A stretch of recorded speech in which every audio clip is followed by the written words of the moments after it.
નમસ્કાર વિદ્યાર્થી મિત્રો, લેક્ચર નંબર 3 બરાબર કાર્બનિક રસાયણ વિજ્ઞાન. તો આજનો જે ટૉપિક છે એમાં આપણે વાત કરીએ છીએ કાર્બનિક સંયોજનોનું વર્ગીકરણ. હવે કાર્બનિક જે સંયોજનો છે બરાબર એ શેના બનેલા છે? તો મુખ્ય તત્વ હોય કાર્બન અને એના જોડે શું થાય? હાઇડ્રોજન જોડાયેલો હોય. ક્યારેક ક્યારેક શું થાય? કાર્બન હાઇડ્રોજન સિવાય ઓક્સિજન હોય, નાઇટ્રોજન હોય, સલ્ફર હોય તો હેલોજન હોય. એવા જે સંયોજનો છે ને કે કાર્બનિક સંયોજનો કહેવાય.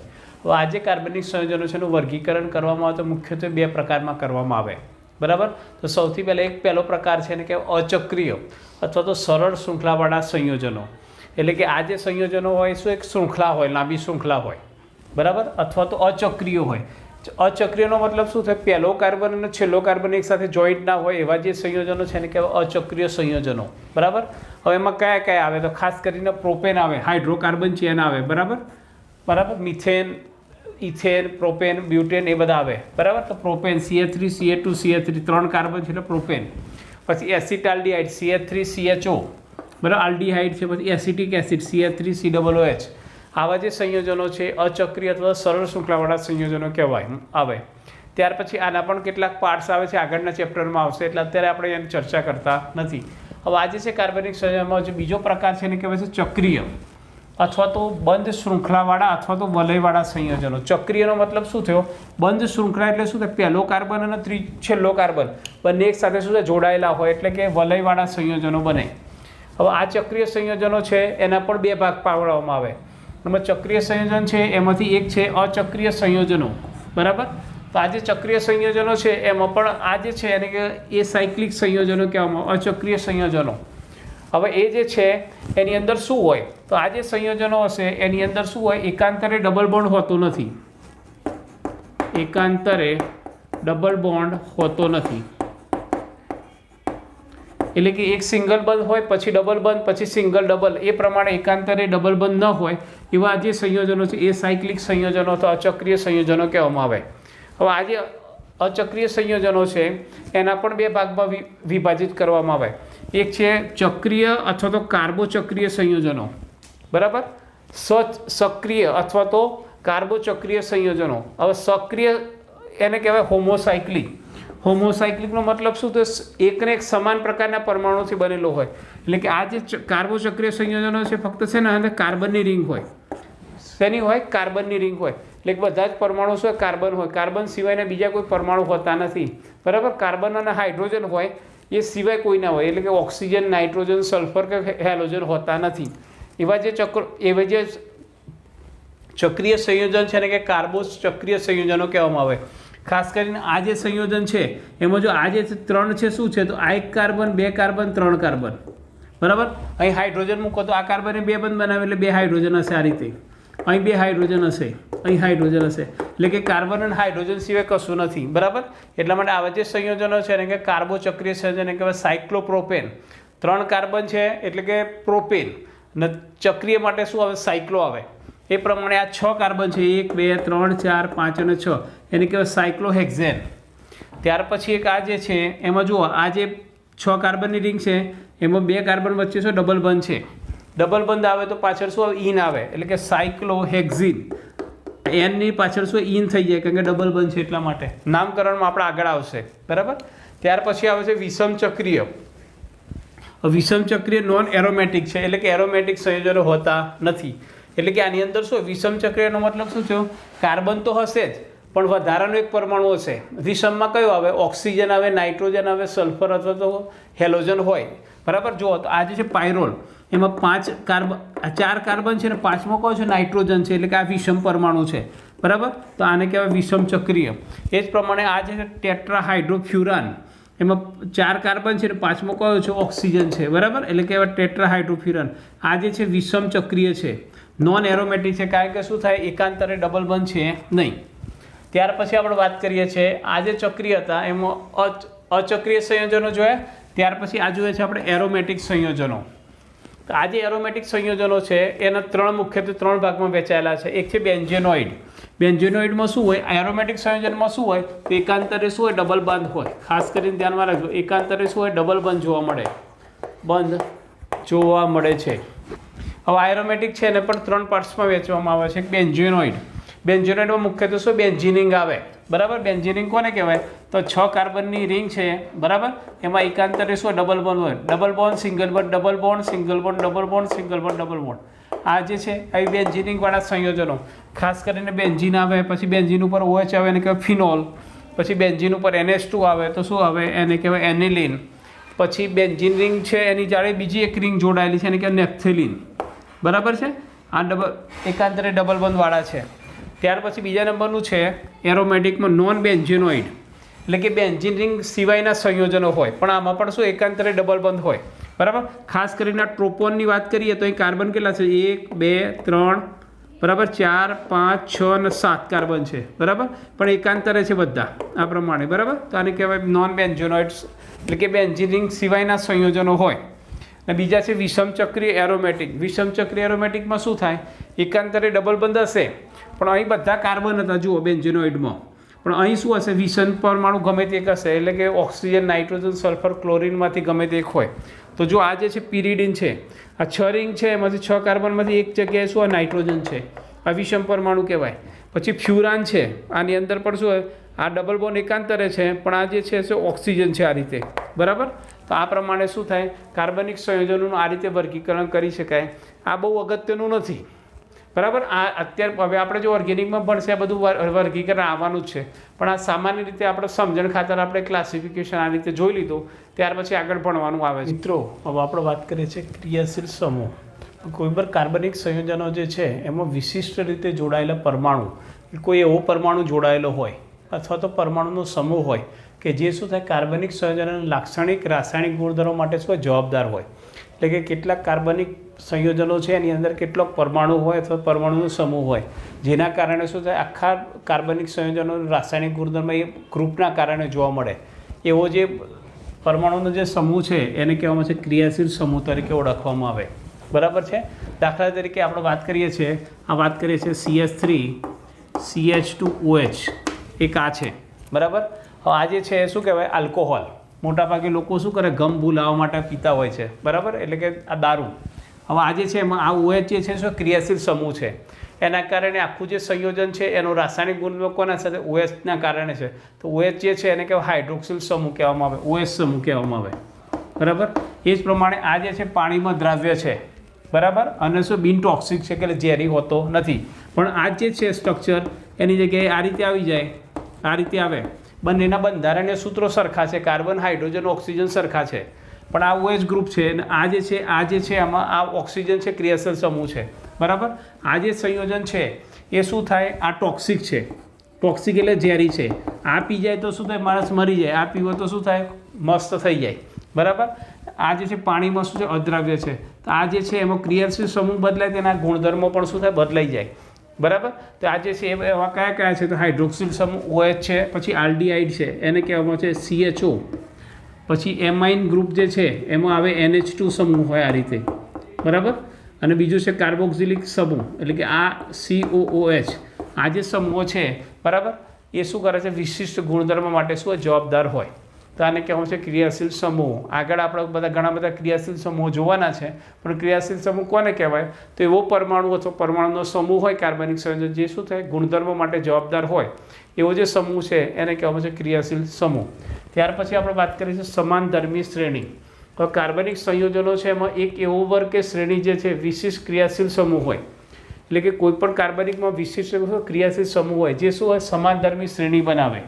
આ વર્ગ કે શ્રેણીના સભ્યોને શું કહેવાય? સમાનધર્મી શ્રેણી કહે છે, બરાબર. એટલે કે એક જ પ્રકારના શું સભ્યો અલગ જોવા મળે એને કહેવાય સમાનધર્મી શ્રેણી. હવે જો સમાનધર્મી શ્રેણી જે છે એક સામાન્ય નામ દ્વારા દર્શાવવામાં આવે, એટલે કે એક સરખા ગ્રુપ વારંવાર રિપીટ થતા હોય તેને એક સામાન્ય નામ આપવામાં આવે. દાખલા તરીકે આપણે આલ્કેનની વાત કરીએ, આલ્કેન, બરાબર છે. તો જો એક કાર્બનવાળો હતો કે મિથેન, બરાબર. પછી આવે છે CH3 CH3, બરાબર છે. આ છે શું? ઇથેન. પછી આવે CH3 CH2 CH3 પ્રોપેન. પછી આવે છે બ્યુટેનમાં કયો આવે? CH3 CH2 CH2 CH3, બરાબર છે. આ જે છે એક સમાનધર્મી શ્રેણી કહેવાય. એમાં શું હોય? ક્રમિક સભ્યોના આણ્વીય સૂત્રો વચ્ચે શું હોય? CH2 એકમનો તફાવત હોય.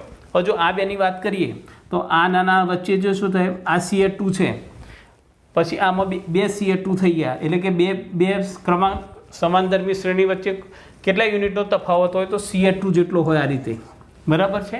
એટલે કે ક્રમિક સભ્યોના આણ્વીય સૂત્રો વચ્ચે શું થાય, Ca2નો એકમનો શું તફાવત જોવા મળે બંને વચ્ચે, બરાબર. તો હવે આ બીજી શ્રેણી છે એને કહેવાય સમાનધર્મી શ્રેણી. કાર્બનિક સંયોજનમાં અનેક સમાનધર્મી શ્રેણીઓ જોવા મળે, ખાસ કરીને આલ્કેન શ્રેણી છે એનું સામાન્ય કોમન નામ કેવું છે, CnH2n+2, બરાબર. અહીં એક મૂકો તો CH4 2 આવે તો ઇથેન, પ્રોપેન, બ્યુટેન, બરાબર. 5 મૂકો તો પેન્ટેન આવે, 6 હેક્ઝેન આવે, એ પ્રમાણે આવે. પછી આલ્કીન આવે, એની અંદર એક ડબલ બોન્ડ હોય, બરાબર. તો CnH2n2n. પછી આલ્કાઇન તો CnH2n-2. પછી ખાસ કરીને હેલો આલ્કેનમાં RX. હવે R શું છે, આલ્કેન ચેન છે, બરાબર. દાખલા કે મિથેન હોય, આ જે છે મિથેન, બરાબર. પછી ઇથેન કયો આવે, CH3 આ ઇથેન આવે. હવે જો X આવે તો શું આવે, અહીં એક H નીકળી જાય, બરાબર. તો CH3Cl આવ્યો. અહીં એક H નીકળી જાય તો CH2Cl આવે, આ રીતે, બરાબર છે. તો આ પ્રમાણે જો છે આને કહેવામાં આવે છે હેલો આલ્કેન. એટલે RX, R જેવો બદલાય, બરાબર, એ પ્રમાણે શું થાય, ચેન મોટી થાય, બરાબર છે. જેટલા સભ્યોની ચેન હોય એ પ્રમાણે થાય. પછી આલ્કેનોલ, ROH, બરાબર. R એટલે શું, આ મિથેન, ઇથેન, પ્રોપેન, આલ્કેન ગ્રુપમાંથી ગમે તે હોઈ શકે. પછી આલ્કેનોઇક એસિડ, RCOH. પછી આલ્કેનોઇડ, બરાબર. એટલે કે આ જે છે CN2H2n+1 COOR, એનો મતલબ શું થયો, આ શું છે તો આલ્કેન શ્રેણી છે. આલ્કેનનું સૂત્ર કયું હતું, CnH2n+2, બરાબર. એમાંથી એક હાઇડ્રોજન આપણે કાઢ્યો, તેની જગ્યાએ શું આવે, CnH2n+1 વત્તા શું થાય, COR, આ પ્રમાણે આવી જાય. આમાં પણ એ પ્રમાણે આવે. આ જે છે એમાં આવે CnH2n+1, કારણ કે એક હાઇડ્રોજન આમાંથી ઓછો થયો એટલે +1, ને પાછળ શું આવે, હેલોજન આવે, OH આવે, COOH આવે. તો આવી જે શ્રેણીઓ છે એને કહેવાય સમાનધર્મી શ્રેણી. ખાસ યાદ રાખવાનું કે બંનેના બંધારણીય સૂત્રો વચ્ચે કેટલા યુનિટનો ફેરફાર હોય તો Ca2 એકમનો શું તફાવત હોય, આટલી વસ્તુ ધ્યાનમાં. વિદ્યાર્થી મિત્રો, હવે આપણે જોઈશે કાર્બનિક સંયોજનમાં કાર્બનના પ્રકાર. કારણ કે જ્યારે ઓર્ગેનિક કેમિસ્ટ્રી આપણે શીખવું હોય તો મોટાભાગે આપણને ખબર હોવી જોઈએ કે કાર્બન કયા પ્રકારનો છે, એ સૌથી અગત્યનું છે. તો સૌથી પહેલાં એક અગત્યનો ટોપિક છે, એમાં જોઈએ છે કાર્બનિક સંયોજનમાં કાર્બનિક પ્રકાર. કાર્બન મુખ્યત્વે 4 પ્રકારના જોવા મળે. એક છે 1 ડિગ્રી એટલે કે કોઈ પ્રાથમિક કાર્બન, 2 ડિગ્રી એટલે દ્વિતીય કાર્બન, 3 ડિગ્રી તૃતીયક કાર્બન, અને 4 ડિગ્રી એટલે કે ચતુર્થક કાર્બન તરીકે ઓળખવામાં આવે. એમાં સૌથી પહેલાં આપણે વાત કરીએ છીએ પ્રાથમિક કાર્બન. પ્રાથમિક કાર્બન જેને ટૂંકમાં કહેવામાં આવે છે 1 ડિગ્રી કાર્બન તરીકે ઓળખવામાં આવે, 1 ડિગ્રી તરીકે. 1 ડિગ્રી કાર્બન કોને કહેવાય, તો જો શું થાય, કાર્બન ફક્ત એક જ કાર્બન સાથે જોડાયેલું હોય. એટલે કે જે કાર્બન છે ફક્ત શું એક જ કાર્બન સાથે જોડાયેલો હોય, તો એવો જે કાર્બન છે એને કહેવામાં છે 1 ડિગ્રી કાર્બન. હવે જો આ જે છે એમાં આ કાર્બન જે છે, બરાબર, એ આજુબાજુ 3 હાઇડ્રોજન છે ને એક જ કાર્બન સાથે જોડાયેલો છે. તો આ કાર્બનની વાત કરીએ, વચ્ચેવાળો કાર્બન, તો આજુબાજુ 3 હાઇડ્રોજન છે, ફક્ત એક જ કાર્બન સાથે જોડાયેલો છે. તો આ જે કાર્બન છે એને 1 ડિગ્રી કાર્બન અથવા તો એને કહેવાય પ્રાથમિક કાર્બન તરીકે ઓળખવામાં આવે, બરાબર. દાખલા તરીકે આપણે વાત કરીએ CH3, CH2, CH3, તો આની અંદર 1 ડિગ્રી કાર્બન કેટલા છે તો જુઓ, આ છે એને કઈ રીતે લખાય, CH3, તો આ જે છે એને કહેવાય આ રીતે H H H H C H H અને H. આમાં 1 ડિગ્રી કાર્બન કયા છે તો જુઓ, આ કાર્બનની વાત કરો તો આ કાર્બન છે, આજુબાજુ હાઇડ્રોજન ફક્ત એક જ કાર્બન સાથે જોડાયેલો છે, તો આને કહેવાય 1 ડિગ્રી કાર્બન. પછી આ કાર્બનની વાત કરીએ તો આ કાર્બન તો આ બાજુ પણ કાર્બન છે, આ બાજુ કાર્બન છે, આની વાત હમણાં નહીં કરીએ. પછી આ કાર્બનની વાત કરીશું તો આ કાર્બન બાજુ હાઇડ્રોજન છે, ફક્ત એક જ કાર્બન સાથે જોડાયેલો છે, તો આ છે 1 ડિગ્રી.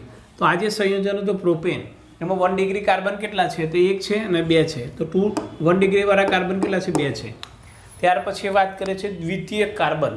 દ્વિતીયક કાર્બનને કહેવામાં છે 2 ડિગ્રી કાર્બન તરીકે ઓળખવામાં આવે. પણ 2 ડિગ્રી કાર્બન એટલે શું, તો જેમાં કાર્બન શું થાય, બાજુના 2 કાર્બન સાથે જોડાયેલો હોય. એટલે કે આજુબાજુ 2 કાર્બન સાથે, એટલે એક આ બાજુ એક આ બાજુ, વચ્ચે કાર્બન છે, તો વચ્ચેવાળો જે કાર્બન છે એને કહેવાય 2 ડિગ્રી કાર્બન, બરાબર છે. તો જો અહીં કાર્બન છે એમાં 2 હાઇડ્રોજન છે અને આજુબાજુ 2 કાર્બનથી જોડાયેલો છે, આ કાર્બન અને આ કાર્બન, બરાબર. તે બંને છેડા ઉપર 2 કાર્બન છે, તો આ જે કાર્બન છે એને કહેવામાં આવે છે 2 ડિગ્રી કાર્બન તરીકે ઓળખવામાં આવે. હવે આપણે આ જ ઉદાહરણની વાત કરીએ, CH3 CH2 CH3, એમાં વચ્ચેનો જે કાર્બન છે આ કાર્બન, બરાબર. તો આ કાર્બન આ બાજુ પણ કાર્બન સાથે જોડાયેલ, આ બાજુ પણ કાર્બન છે, તો આ જે કાર્બન છે એટલે કે આ કાર્બન છે એને કહેવાય 2 ડિગ્રી કાર્બન. અથવા તો એને કહેવાય દ્વિતીયક કાર્બન તરીકે ઓળખવામાં આવે, બરાબર. ત્યાર પછી ત્રીજા નંબરની વાત કરીએ છીએ તૃતીયક કાર્બન, એટલે કે 3 ડિગ્રી કાર્બન કોને કહેવાય? તો જ્યાં કાર્બન બાજુના શું થાય, 3 કાર્બન સાથે જોડાય, આજુબાજુ 1 2 અને 3 બાજુ કાર્બન સાથે જોડાયેલો હોય તેવો જે વચ્ચેનો જે કાર્બન છે એને તૃતીયક કાર્બન તરીકે ઓળખવામાં આવે. હવે આ કાર્બનની વાત કરીશું તો એક હાઇડ્રોજન છે અને 3 બાજુ કાર્બન છે, 1 2 અને 3. આ વચ્ચેવાળો જે કાર્બન છે એને કહેવાય છે 3 ડિગ્રી કાર્બન તરીકે ઓળખવામાં આવે, બરાબર. હવે આનું વાત કરીએ તો 3 ડિગ્રી કાર્બન છે, 3 બાજુ કાર્બન હોય. હવે એનું ઉદાહરણ છે, જુઓ CH3 CS CH3 CH3, અથવા તો IH ને આપણે આ રીતે લખો તો પણ લખી શકાય. તો જો આ જે કાર્બન છે એની વાત કરીએ તો આ કાર્બન છે, જો આ બાજુ કાર્બન સાથે જોડાયેલો છે, આ બાજુ કાર્બન ઉપર એક હાઇડ્રોજન છે, તો આ કાર્બન છે એને કહેવાય છે 3 ડિગ્રી કાર્બન તરીકે ઓળખવામાં આવે. પણ આ કાર્બનની વાત કરીએ તો કયો આવે ભાઈ? આ કાર્બન ફક્ત એક જ કાર્બન છે, આ કયો છે 1 ડિગ્રી.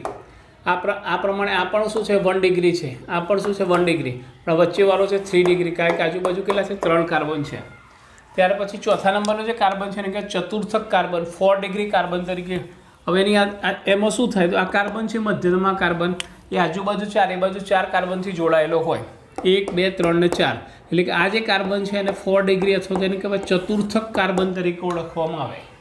હવે આપણે વાત કરીએ છીએ એક આ સંયોજન છે CH3 CS CH3 CH3 C CH3 CH2 CH3OH. હવે આની અંદર આપણે વાત કરીએ તો ખાસ કરીને આપણે આ કાર્બનની વાત કરીએ. હવે આ કાર્બન કયા પ્રકારનો હશે, તો જો આ કાર્બનની આજુબાજુ આ CH3 છે, બરાબર, એટલે કે આ કાર્બન સાથે જોડાયેલો છે. આ કાર્બન 3 કાર્બન અને ચોથો કાર્બન, એટલે કે આ કાર્બન છે કયો છે ચતુર્થક કાર્બન છે. આ કાર્બનની વાત કરીએ તો આ કાર્બન ફક્ત એક જ કાર્બન સાથે છે, એટલે આ કયા છે 1 ડિગ્રી. પછી આ કાર્બનની વાત કરીએ, આ કાર્બન કયો હશે, આ કાર્બન એક કાર્બન છે, આ બાજુ પણ કાર્બન છે, આ બાજુ કાર્બન છે એની આ બાજુ છે, એટલે આ કાર્બન કયો આવે 3 ડિગ્રી આવે, બરાબર. તો આ 3 ડિગ્રી છે, આ 4 ડિગ્રી છે, આ 1 ડિગ્રી છે. તો કોઈ વખતે ક્વેશ્ચનમાં તમને પૂછાય આવું કોઈ સંયોજન આપ્યું ત્યાંની અંદર 1 ડિગ્રી કાર્બન કેટલા છે, 2 ડિગ્રી કાર્બન કેટલા છે, 3 ડિગ્રી કાર્બન કેટલા છે. દાખલા કે આ જ ક્વેશ્ચન છે એમાં એમ તમને કહું કે 1 ડિગ્રી 2 ડિગ્રી 3 ડિગ્રી અને 4 ડિગ્રી કાર્બન કેટલા છે જણાવો, તો કેટલા 1 ડિગ્રીની આપણે વાત કરીએ તો કયો હવે 1 2 3 બરાબર છે, 4 બરાબર, પછી આવે 5. તો આ જે 5 છે 1 ડિગ્રી છે, બરાબર. આ CH2 CH3 એટલે કે આ CH3 છે 1 ડિગ્રી આવે. પછી 2 ડિગ્રીની વાત કરીએ તો જુઓ આ તો 4 ડિગ્રી છે, આ 3 ડિગ્રી છે. આ જે છે આ કાર્બનની વાત કરીએ તો આ કાર્બન છે, આ બાજુ પણ કાર્બન, આ બાજુ કાર્બન છે, એટલે કે આ 2 ડિગ્રી વાળો કેટલો કાર્બન છે 1, બરાબર. પછી 3 ડિગ્રી વાળો આ 1 છે, 4 ડિગ્રી વાળો કેટલો છે 1 છે, બરાબર. આ રીતે ક્વેશ્ચન પૂછાય તો તમારે આ રીતે લખી નાખવાનું, બરાબર. 1 ડિગ્રી 2 ડિગ્રી 3 ડિગ્રી કોને કહેવાય. ત્યાર પછી આપણે વાત કરીશું ઓર્ગેનિક કેમિસ્ટ્રીમાં એક અગત્યની વસ્તુ છે વિદ્યુત ઋણતા અને બંધ ધ્રુવીયતા, એટલે કે બોન્ડ પોલારિટી અને ઇલેક્ટ્રોન નેગેટિવિટી આપણને ખબર હોવી જોઈએ, બરાબર. હવે એટલા માટે શું કરીશું તો વિદ્યુત ઋણતા કોને કહેવાય, તો કોઈ પણ બે પરમાણુઓ દાખલા કે A અને B જે છે પરમાણુઓ જે છે, બરાબર, એ સહસંયોજક બંધથી જોડાયેલા હોય, સહસંયોજક બંધ એટલે ઇલેક્ટ્રોનની ભાગીદારીથી જોડાયેલા હોય, બરાબર. ત્યારે શું થાય, A અને B જો સમાન ન હોય, એટલે કે એની વિદ્યુત ઋણતા અને બીની વિદ્યુત ઋણતામાં જો તફાવત હોય તો શું થાય, જેની વિદ્યુત ઋણતા વધારે હશે શું કરે, આ સહિયારા ઇલેક્ટ્રોનને શું કરે પોતાની તરફ ખેંચે. ત્યાં કે બીની વિદ્યુત ઋણતા વધારે છે તો આ વચ્ચે રહેવો જોઈએ ઇલેક્ટ્રોન, એની જગ્યાએ કઈ બાજુ સ્લાઇડ કઈ બાજુ ખેંચાય, બી બાજુ ખેંચાઈ જાય. આ રીતે બે ઇલેક્ટ્રોન શું હોય સામાન્ય બી બાજુ શિફ્ટ થઈ જાય. એના કારણે આ બી છે એના ઉપર શું આવે પાર્શિયલ નેગેટિવ આવે, ડેલ્ટા માઇનસ. હવે આ ઇલેક્ટ્રોન આનાથી દૂર છે એટલે એના ઉપર પાર્શિયલ પોઝિટિવ ચાર્જ પેદા થાય. એટલે કે આ જે બંધ હતો એ શું એક ધ્રુવ્ય બને. ધ્રુવ્યનો મતલબ શું થયો, એક બાજુ અંશતઃ ઋણ વીજભાર આવે અને બીજા ઉપર શું અંશતઃ ધન વીજભાર આવે, આવો બંધ કહેવાય ધ્રુવ્ય બંધ. હવે આવો જે બંધ છે એને દર્શાવવા માટે શું કરીએ છીએ, તો આ ધ્રુવ્ય બંધ છે એને દર્શાવવા માટે આપણે શું કરીએ કે જે બાજુ વિદ્યુત ઋણતા વધારે હોય એ બાજુ શું કરીએ છીએ આપણે આ રીતે સિમ્બોલ કરીએ, બરાબર, તીર, અને પાછળ જેની બાજુ વિદ્યુત ઋણતા ઓછી હોય એને આ રીતે લખીએ છીએ, બરાબર. આ જે બંધ ધ્રુવ્યતા જે છે એને આપણે મ્યુમાં દર્શાવવામાં આવે છે, જેનો એકમ છે ડી બાય, બરાબર, આપણે આગળ જોઈ ગયેલા છીએ. તો આટલી વસ્તુ ધ્યાનમાં રાખવાની. તો આ બંધ ધ્રુવ્ય છે કે નહીં, ધ્રુવ્ય ક્યારે હશે કે જ્યારે બે પરમાણુ વચ્ચે વિદ્યુત ઋણતાનો તફાવત હશે ત્યારે. આપણે વિદ્યુત ઋણતા દરેક જણને ખ્યાલ હોવો જોઈએ. હજુ અહીં આપણે કોઠો દર્શાવ્યો છે એની અંદર વિદ્યુત ઋણતા દર્શાવી છે, એમાં ખાસ અમુક તત્વોની વિદ્યુત ઋણતા દરેકને ખબર હોવી જોઈએ, બરાબર. ખાસ કરીને આપણે વાત કરીએ છીએ હાઇડ્રોજન, તો હાઇડ્રોજનની વિદ્યુત ઋણતા કેટલી છે 2.2 ડી બાય, બરાબર 2.2, પછી લિથિયમ છે બરાબર 1 આવે, પછી સોડિયમ આવે 0.9. હવે જો આ જે છે પહેલાં વસ્તુ lithium, beryllium, boron, carbon, nitrogen, oxygen અને ફ્લોરિન. આપણને ખબર છે ફ્લોરિન છે સૌથી વધારે વિદ્યુતઋણ તત્વ છે, ખ્યાલ છે સૌથી વધારે વિદ્યુતઋણતા કોની છે? ફ્લોરિનની 4. હવે આ કઈ યાદ રાખવાની? તો ફ્લોરિનથી 0.5 માઇનસ કરીએ તો કેટલા આપણે 3.5, એટલે ઓક્સિજનની કેટલી છે 3.5, એમાંથી 0.5 ઓછી કરો તો કેટલી આવે? નાઇટ્રોજનની 3, પછી કાર્બનની 2.5, પછી બોરોનની 2, બેરિલિયમની 1.5 અને લિથિયમની શું આવે? 1 આવે. બરાબર, આટલી વસ્તુ ધ્યાનમાં રાખવાની. તો ખાસ એક fluorine, oxygen, nitrogen, carbon, hydrogen આટલી દરેક જણને યાદ હોવી જોઈએ. બરાબર ને? એ પ્રમાણે અહીં આવે ક્લોરિન. હજુ ક્લોરિનની કેટલી છે? તો ક્લોરિનની સૌથી વધારે છે, એનાથી ઓછી આવે ક્લોરિન 3.2. પણ ખાસ તો ધ્યાન રાખવાનું નાઇટ્રોજન અને ક્લોરિનની વિદ્યુતઋણતા લગભગ સમાન છે, પણ સામાન્ય થોડી કોની વધારે છે? ક્લોરિનની 3.2 છે, નાઇટ્રોજનની કેટલી 3 છે. પછી હવે બ્રોમિન 3.3 ને, એટલે નાઇટ્રોજન અને બ્રોમિનની શું હોય? લગભગ સરખી હોય. ને આયોડિનની કેટલી છે? તો કાર્બન કરતાં વધારે છે 2.7. બરાબર, આટલી વસ્તુ વિદ્યુતઋણતા દરેકને યાદ હોવી જોઈએ. ફ્લોરિનની કેટલી હવે 4. બરાબર, ઓક્સિજનની 3.5, nitrogen 3, carbon 2.5, boron 2, beryllium 1.5, lithium અને હાઇડ્રોજન 2.2. બરાબર, આ કદાચ નહીં યાદ હોય તો ચાલશે. આટલી વસ્તુ તમારે પોતાની નોટ્સમાં લખજો વિદ્યુતઋણતા. હવે આનો ઉપયોગ ક્યાં થશે? તો કોઈ પણ બંધ ધ્રુવીય છે કે નહીં આપણે જાણવું હોય તો કઈ રીતે જાણી શકાય? તો બંનેની વિદ્યુતઋણતાની માપ ખબર હોય તો આપણને ખબર પડે, એના ઉપરથી આપણે ખબર પડે. દાખલા તરીકે અહીંયા આપણે વાત કરીએ છીએ સી અને Cl, કાર્બન અને ક્લોરિનનો બંધ છે. હવે આ બંધ ધ્રુવીય છે કે નહીં તો એ ખાસ ધ્યાનમાં રાખો. તો કાર્બનની વિદ્યુતઋણતા કેટલી છે? ઇલેક્ટ્રોન નેગેટિવિટી અહીં જુઓ, કાર્બનની કેટલી છે? 2.5 છે અને ક્લોરિનની કેટલી છે? 3.2. એનો મતલબ છે વિદ્યુતઋણતા વધારે કોની છે? ક્લોરિનની. એટલે કે આ બંધના ઇલેક્ટ્રોન છે એ શું થાય? આ બાજુ ખેંચાશે, ક્લોરિન બાજુ. એના માટે પાર્શિયલ ઋણ વીજભાર આવશે અને ક્લોરિન ઉપર પાર્શિયલ પ્લસ વીજભાર આવે.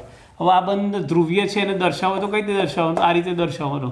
જેની વિદ્યુતઋણતા વધારે હોય તો એ પ્રમાણે તીર કરવાનું અને આ રીતે દર્શાવવાનું. બરાબર, આ બંધ છે ધ્રુવીય છે એમ કહેવાય. હવે જો એવી એક્સરસાઇઝ આપણે વાત કરી છે. હજુ કઈ છે? નીચે આપેલા બંધો માટે વિદ્યુતઋણતાને આધારે બંધ ધ્રુવીયતા દર્શાવો. બંધ ધ્રુવીયતા દર્શાવી છે. જો સૌથી પહેલું છે સી બોન્ડ Cl. હમણાં જ વાત કરી, કાર્બનની 2.5 છે, ક્લોરિનની કેટલી છે? 3.2. એટલે કે આની વધારે છે, એટલા ઉપર આના ઉપર આવે માઇનસ ઋણ વીજભાર અને આના ઉપર આવે પ્લસ વીજભાર. અને દર્શાવવું હોય તો કઈ રીતે? આ રીતે દર્શાવાય. પછી બીજા નંબરની કરે છે કાર્બન અને ઓક્સિજન. કોની વિદ્યુતઋણતા વધારે છે? કાર્બન અને ઓક્સિજન. કોની વધારે છે? ઓક્સિજનની 3.5 છે, એટલે એના ઉપર માઇનસ ઋણ વીજભાર આવશે, આના ઉપર આવશે પ્લસ વીજભાર. અને કઈ રીતે દર્શાવવાનું? આ રીતે દર્શાવાય. પછી આવે છે નાઇટ્રોજન અને ઓક્સિજન. નાઇટ્રોજનની 3, ઓક્સિજનની 3.5 છે. બરાબર, એટલે કે આ માઇનસ ઋણ વીજભાર આવે, પ્લસ વીજભાર આવે. અને દર્શાવો તો કઈ રીતે? આ રીતે દર્શાવાય. પછી કાર્બન અને સલ્ફર. કાર્બનની કેટલી છે? 2.5 અને સલ્ફરની કેટલી છે? 2.6. એટલે કે આ વધારે છે એટલે ઋણ વીજભાર પ્લસ વીજભાર. બરાબર, એટલે આ પ્રમાણે આવે. પછી નાઇટ્રોજન અને ક્લોરિન. જો નાઇટ્રોજન અને ક્લોરિન, તો ક્લોરિનની કેટલી છે? 3.2 છે. બરાબર, એટલે આ રીતે આવશે. પછી નાઇટ્રોજન અને બોરોન. નાઇટ્રોજનની 3 છે અને બોરોનની કેટલી? 2 છે. બરાબર છે. તો આનું આ જે ચિહ્ન છે આનું દિશા કઈ રીતે ઉલટી થઈ જાય? કારણ કે નાઇટ્રોજનની વિદ્યુતઋણતા શું છે? વધારે છે. તે પ્રમાણે કોઈ પણ બંધ ધ્રુવીય છે કે નહીં એ ખ્યાલ આવવો જોઈએ. બરાબર, તો આ રીતે આપણે આટલો કોઠો યાદ રાખશું વિદ્યુતઋણતા. તેના ઉપરથી આપણે બંધની ધ્રુવીયતા જાણવી હોય તો સહેલાઈથી જાણી શકાશે.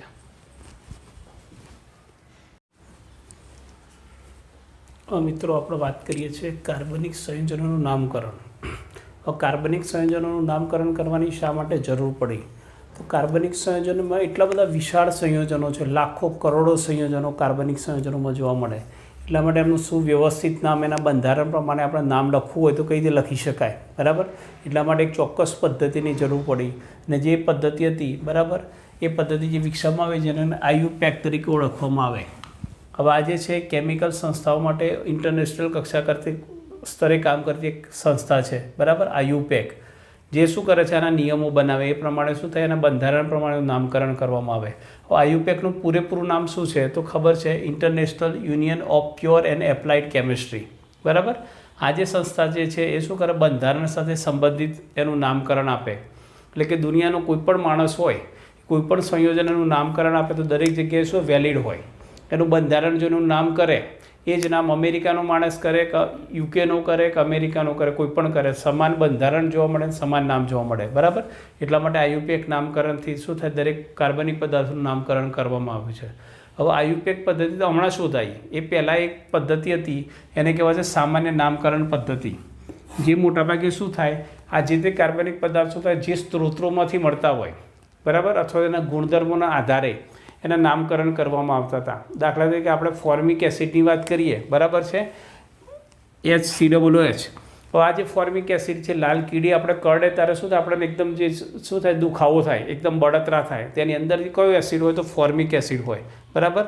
એટલે કે લાલ કીડીમાંથી જે મળે એસિડ એને કહેવાય, લાલ કીડીને લેટિન ભાષામાં ફોર્મિકા કહેવાય, બરાબર. ફોર્મિકા ઉપરથી એસિડ આવે અને કહેવાય ફોર્મિક એસિડ. તે પ્રમાણે એના સ્ત્રોત ઉપરથી એનું નામકરણ કરવામાં આવે, ફોર્મિક એસિડ, બરાબર. એ જ પ્રમાણે સાઇટ્રિક એસિડ જે છે, મોટાભાગે શું થાય, ખાટા ફળોની અંદર જે એસિડ હોય, બરાબર, ખાટા માટે સાઇટ્રિક, બરાબર, ખાટા ફળોમાં જે એસિડ હોય એને કે સાઇટ્રિક એસિડ તરીકે ઓળખવામાં આવે. એ જ પ્રમાણે કાર્બનનું એક નવું જે સ્વરૂપ શોધાયું, બરાબર, કાર્બન 60, એ ઝુમખાવાળું જે સ્વરૂપ હતું એનું નામ શું થાય, એને કહેવાય છે બકમિસ્ટર ફુલેરિન. હવે આ જે છે વાસ્તુકલા શિષ્ટ હતો, એક વૈજ્ઞાનિક, વાસ્તુકલાનો નિષ્ણાત હતો અમેરિકામાં. એને કોઈ જે તે સ્થાપત્યો બનાવ્યા, નવા નમૂના બનાવ્યા, એમાં ઝુમખા એવા બનાવ્યા, બરાબર. એને કહેવાય છે બલ્કમિસ્ટર, બરાબર છે. તેના ઉપરથી એના ઝુમખા જેવું સ્વરૂપ કોનું હતું, કાર્બનનું હતું. એટલા માટે કાર્બન 360ના ઝુમખાને શું નામ આપ્યું, બકમિસ્ટર ફુલેરિન તરીકે નામ ઓળખવામાં, એના જેવું મળતું આવતું હતું એટલા માટે. ત્યાર પછી આપણે વાત કરીએ છીએ કેટલાક કાર્બનિક સંયોજનો છે એના સામાન્ય નામ. હવે જો સામાન્ય નામ માટે આપણે યાદ રાખવા માટે શું થાય, ચોક્કસ નિયમો છે નહીં. IUPAC માટે ચોક્કસ નિયમો છે, સામાન્ય માટે નામ છે નહીં. એટલા માટે કેટલાક સામાન્ય સંયોજનોના નામ આપેલા છે, એનું બંધારણ છે, તમારે આ લખીને યાદ કરી દેવાનું, બરાબર છે. કેટલીક વાર ક્વેશ્ચનમાં શું થાય, IUPAC નામની જગ્યાએ શું થાય, સામાન્ય નામ આપે તો આપણે ખબર હોય છે કે આનું બંધારણ શું થાય છે, બરાબર. તો સૌથી પહેલાં સંયોજન અને સામાન્ય નામ. જો CH4 છે એનું સામાન્ય નામ કયું છે, મિથેન. પછી આવે છે CH3, CA2, CA2, CH3. હવે જો આ જે છે કાર્બનની લાંબી ચેન છે, 1 2 3 ને 4 કાર્બન છે, 1 2 3 ને 4, એને કહેવાય છે N-બ્યુટેન. હવે Nનો મતલબ શું થાય, Nનો મતલબ કશો નથી, લાંબી ચેન છે. પહેલો કાર્બન ને ત્રીજો છેલ્લો કાર્બન જોડાયેલો નથી, ફક્ત ચેન સ્વરૂપે છે, લાંબી શૃંખલા સ્વરૂપે, એટલા માટે N લખવામાં આવે. ત્યાર પછી આવે છે CH3 ટ્વાઇસ CH3, એને કહેવાય આઇસોબ્યુટેન. આઇસોબ્યુટેન કેમ કીધું, જો આ જે CH છે, CH3 આ પ્રમાણે, બરાબર. હવે આના જોડે બે, આ CH જોડે બે CH3 જોડાયેલા છે, બરાબર. તો એક CH3 અહીં છે, બરાબર, ને બીજો CH3 અહીં કર્યો, આ પ્રમાણે. હવે આઈસો કેમ આવે, તો આ જે કાર્બન છે, બીજા કાર્બન ઉપર બે CH3 હોય, આ પહેલો અને બીજો, પહેલો અને બીજો કાર્બન છે, બીજા કાર્બન પર બે CH3 જોડાયેલા હતા, એના માટે પૂર્વક આવે આઈસો, માટે આઇસોબ્યુટેન. કુલ કાર્બન કેટલા છે, 1 2 3 ને 4, એટલે કે આઇસોબ્યુટેન. પછી આવે છે નિયોપેન્ટેન. નિયોપેન્ટેનમાં શું હોય, બીજા નંબરના કાર્બન ઉપર 3 કાર્બન જોડાયેલા હોય, બરાબર. આ જે છે એ કાર્બનની આજુબાજુ આ રીતે હશે, તો CH3 CH3 CH3 અને CH3. આ વચ્ચેનો કાર્બન છે એની આજુબાજુ કેટલા કાર્બન જોડે, CH3 1 2 3 ને 4, બરાબર છે. તેના માટે નિયોપેન્ટેન. કુલ કાર્બન કેટલા, 4 ને એક વચ્ચેવાળું 5, એટલે કે નિયોપેન્ટેન. પછી HCHO એટલે કે ફોર્માલ્ડિહાઇડ, ફોર્મિક એસિડ હતો એ પ્રમાણે ફોર્માલ્ડિહાઇડ. પછી આવે છે CH3CO CH3 CA2 ટ્વાઇસ આ CH3CO CH3, અથવા તો એને કહેવામાં આવે છે CH3 ટ્વાઇસ CO, એને કહેવાય એસિટોન. CH3CO CH3 ખાસ યાદ રાખજો, એસિટોન કોને કહેવાય, તો CH3CO CH3. પછી CHCl છે, એને કહેવાય ક્લોરોફોર્મ, ખાસ કરીને બેભાન કરવા માટે વપરાય છે, CHCl3. આ CH4માં 3 હાઇડ્રોજનની જગ્યાએ 3 ક્લોરીન આવી ગયા અને 1 હાઇડ્રોજન બાકી રહ્યો, એને કહેવાય ક્લોરોફોર્મ. પછી acetic acid CH3COOH acetic acid. પછી બેન્ઝીન C6H5, બરાબર. આ રીતે પણ લખાય, આ રીતે પણ લખાય બેન્ઝીન, બરાબર. બંને વસ્તુ એક જ છે. એ જ પ્રમાણે C6H5OCH3, એટલે બેન્ઝીન ઉપર OCH3 હોય એને કહેવાય એનિસોલ OCH3, બરાબર. આ પ્રમાણે હોય અથવા આ પ્રમાણે હોય એને કહેવાય એનિસોલ. પછી આવશે બેન્ઝીન ઉપર NH2 હોય, NH2, એને કહેવાય એનિલિન, C6H5NH2. પછી C6H5COCH3 એસિટોફિનોન, બરાબર. તો અહીંયા હવે COCH3 હોય તો એને કહેવાય એસિટોફિનોન. ખાસ એક આ ઇમ્પોર્ટન્ટ છે, બરાબર. એસિટોફિનોન C6H5COCH3 અને બીજું છે ઇથાઇલ મિથાઇલ ઇથર. તો આ જે છે CH3O CH2CH3 આ મિથાઇલ ગ્રુપ છે ને આ ઇથાઇલ ગ્રુપ છે, તો ઇથાઇલ મિથાઇલ ઇથર. બરાબર છે. આ છે જે ક્રિયાશીલ સમૂહ છે. તો આ પ્રમાણે સામાન્ય નામકરણ આવે. અને આગલા લેક્ચરમાં આપણે આયુપેક નામકરણ ચાલુ કરીશું, સ્ટાર્ટ કરીશું. બરાબર.